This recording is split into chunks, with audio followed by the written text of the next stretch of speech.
This is Hot Mic. Hot Mic. On the networks of WDAY. Here's Dom Izzo.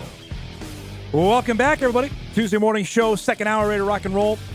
Dragon head football coach Steve Lockway in about a half hour, recapping the Dragon crazy win over Northern Michigan. His QB just throwing touchdowns all over the place. That's coming up in about a half hour. If you missed it over the weekend, which you shouldn't have, the Bison volleyball team was at home playing at the BBF, one of my favorite facilities around, and got off to a blazing start. They won their first three matches. First two were in straight sets. They were pushed to 5 on Sunday. They beat St. Mary's to get out to a 3-0 start. Head coach Jen Lopez joins us this morning after a blazing start for the Bison volleyball team. I'm going to first pivot because I'm nearing my 20-year anniversary of WDAY, which is crazy. One of my first interviews was your mom and you way back 2006 at DGF gosh. High School. So we're going full circle here this morning. If I would have known, I would have had her on here with me. Well, first off, no one get a word in, but if that's the case, she'll dominate. But first, congrats. Great to see you. Tell us about this weekend and starting the way you guys did. Yeah, well, thanks for having me on. Honestly, really good start. The non-con schedule, everything that we're doing is preparing ourselves for conference play. And we had some really tough opponents coming into our gym. And we were able to learn through a lot of moments, but overall really happy with how our kids played and to be able to come out of there with 3. The fact we were joking off air to start at home. Have you done that as coach? I can't remember. Have you done that to start a season? No, Yeah. We're usually on the road and I prefer it that way. Just because first week of school, it's always hectic, always crazy. So it's nice to just kind of only have to think about volleyball, but anytime you can be home, take advantage of it. And so really glad that we were able to have those 3 matches. These 3 opponents you had, it was Bowling Green, Temple, St. Mary's. What, for non-volleyball fans, Jen, how do we equate how good these opponents you played this weekend? They're different styles. So you have some East Coast style, you have West Coast style of volleyball, and everywhere does it different. We saw different tempos, we saw different heights that blockers are playing at, different attacker routes, and so kind of challenged us in a lot of ways. But I think for us to be able to use this as a learning moment and a tool to be able to hopefully push into this coming weekend, I think it's really good. But historically, really good programs, got some rebuilding in there, but anybody's looking to compete now. It's a one-off when you have someone that's really just overpowered, overmatched in any given game. And so to be able to walk away against 3 really good teams for us, I think is something really big. I mentioned this when we were setting up the show about your team is you're finally old. Is that maybe the best way to describe it? You've got some veterans now on this team? We do. We still have some new pieces, but we have some old enough where they're able to kind of sustain, calm the level down, calm the energy down when we need to in moments, step up in moments and make plays. And I think that's a part that we definitely have needed. But our kids also worked really hard in the off season to prepare themselves for this. But the fact they've played as much, like Ariana Bloom, I look at, Lauren Jansen's played a lot. I look at them, that they played a lot as freshmen, sophomores, just like you did. When you got to your 3rd year, does it feel like, okay, it's go time now? I've played, but now I've got to go to a different level? Yeah. You're the one people now rely on. So your knowledge, your skill set, you're the one that's supposed to help your teammates get through moments. And I think that's the part that both of them have done a really good job with. They're not just followers anymore. They're the ones kind of setting the tone and talking through what needs to happen. And I think they stepped up in some really big ways and did that. You hit the portal as well. I need to know, how crazy is the volleyball portal? I know what basketball, football is. What's volleyball like? It's still it's not to the level of what football, basketball are, but it's still crazy. You're trying to find your pieces and still find the right fit and maintain culture. And, we were lucky enough this end of spring into summer able to find some pieces, bring a few in, and they've done tremendous in being able to add depth and add skill set onto our court. Is it, I know it's not as wild, but you mentioned it's still crazy when you're looking for players. How Is it something where you have to see if they've played, or if they haven't played? How do you evaluate when you're trying to get maybe a new player to come on? It's tough because a lot of times, especially depending on if you're looking at them for 2 or 3 years, so a Yeah. multi-year thing, a lot of times they're gonna be in a position where they're freshmen, they're sophomore, they maybe haven't stepped on the court yet. So you gotta be really creative and sometimes take some risks and chances with it.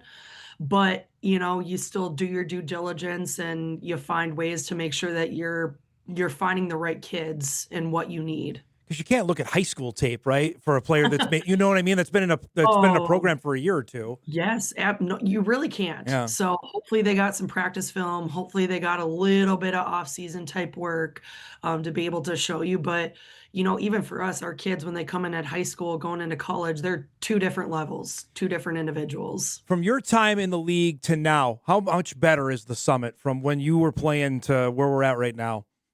So much better. Mm. It's funny, Kel and I talk about this a lot, having gone through here, and just the level of volleyball overall continues to get better across the board from every sport or in every region. And there's no gimmies anymore. Every opponent in our conference is looking to get better, sustain that level of play, and how are we continuing to advance it. And Summit League's getting there where we consistently have our top 5, top 6, top 7 programs in our conference on any given night, we're able to compete really well, and I think that's a really strong but also good thing for what we're I doing. know you don't want to give too many flowers to South Dakota State, but what they did last year to get the kind of season they had, the start they had, the national attention, how much does that help the league overall when a team like that goes and does a run like they were unbeaten until, heck, almost the end of October last year? It's huge, regardless of the team, like you said, regardless of the team in our conference doing it, I think, it's putting Summit League on the map in a really good way.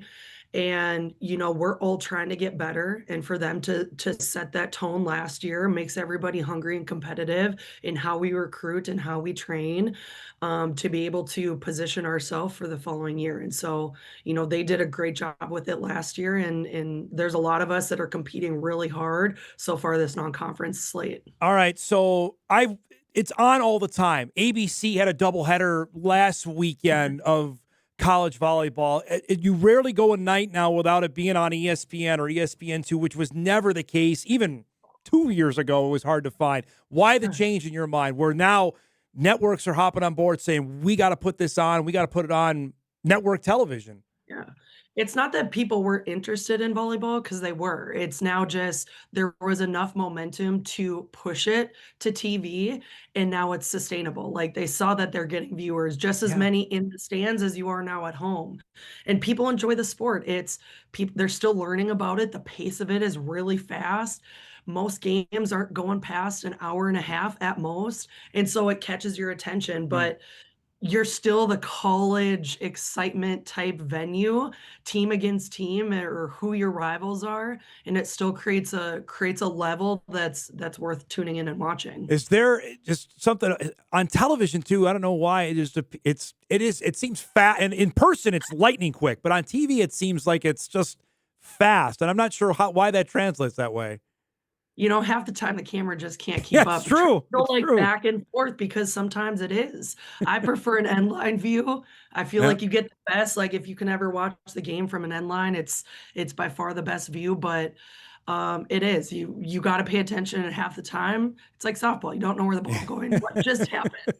What just happened? You've So been doing this for a bit with your sister on the bench. How has that dynamic changed from when you first became coach to where you're at now? I think it just evolved. We're family at the end of the day, whether we like that part or not. But you appreciate who you get to work with, and going through the ups and downs moments, you get to celebrate the little victories and successes too. And I think being able to have that in this position is tough, but also very rewarding. I'm sure there's times you guys have gotten heated. What is that like when you said, okay, we're coaches now, sisters, here's the line here?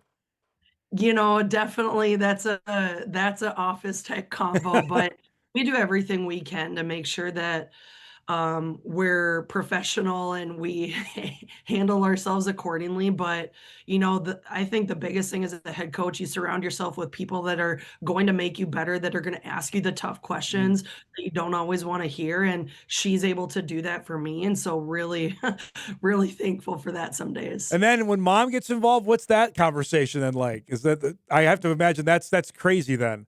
He brings us back down to earth in a really good way. So, she's someone that Kel and I will always strive to live up to in what she did as a coach and who she was as a teacher in person. And so thankful we have that. How did you guys straddle that knowing when you were playing and she was coaching in high school, knowing, okay, it's coach here. Where did mom end and coach begin for you guys? I think it was a little easier for my mom and I having the boundary. I think Kel was the one that pressed that a little bit more. But, you learn, and we all handle it different. But the dynamic of having a coach-daughter, coach-player relationship is unique. But also, I learned a lot about myself through that as well and got a lot of opportunities. You mentioned to me off air because you're heading to Missoula. You have not been this weekend. You have not been back since your playing days. Is that accurate? Correct. This was weekend one freshman year. Holy cow. Weekend one freshman year, I believe. What do you remember about that? Not much. I remember I think I was like deer in the headlights of like what's going on.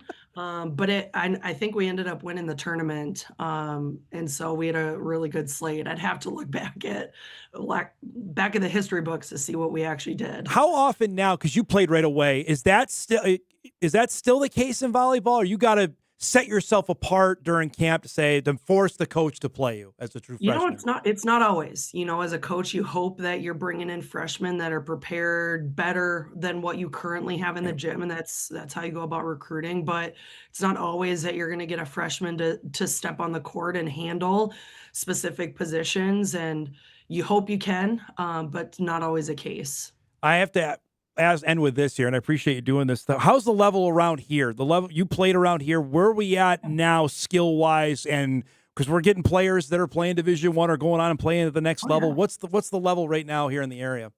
It's fun to see the level of volleyball growing in the FM area, and it's evolving. We're getting a lot more that, not that you want them to be sport specific, but they're playing longer, they're playing more. The development is continuing to happen, I think, in a really positive way, and the opportunities are there. And I think that's really exciting for us as, a lot of what we do, recruiting out of region, but the talent level is in our backyard as long as that continues to develop. But really exciting for what some coaches in our area are doing at the youth level. It's great to catch up. Say hi to your mom for me. Congratulations on a great weekend, and good luck this weekend in Missoula, okay? Absolutely. Thank you so much, Dom. Good to see you. Jen Lopez, head coach of the Bison volleyball team. 3-0 start this past weekend, and their wins over Bowling Green, Temple, and St. Mary's. The Bison are heading out, as I mentioned, to Missoula this coming weekend for a tournament out there. They'll take on Oakland, former Summit League team, on Friday night, and then they got the Grizz on Saturday morning. That's prior to Montana's football home opener with Central Washington. The Grizz did not play last weekend, so they have their first football game coming up this weekend. So they got volleyball leading into the football game out in Missoula. But shout out to Jen's team. They've got some players. We featured them on Extra over the last couple of years, and you could see flashes of it. Now they're a bit older. Chance to maybe challenge there at the top of the league, because South Dakota State was dynamite last year. South Dakota the year before that was really, really good. Can they get into that mix? Because when she played, the BBF was to the roof. It was packed every night. And it's been a while for that for Bison volleyball. Been over a decade. So it'd be nice to see them get back to some winning ways there. Appreciate her time. We'll break. We come back. We got a few emails to catch up on, including apparently a comeuppance on my UND pick from Saturday. We'll get to that when Hot Mike returns on what day is it? Tuesday morning. We're back after this.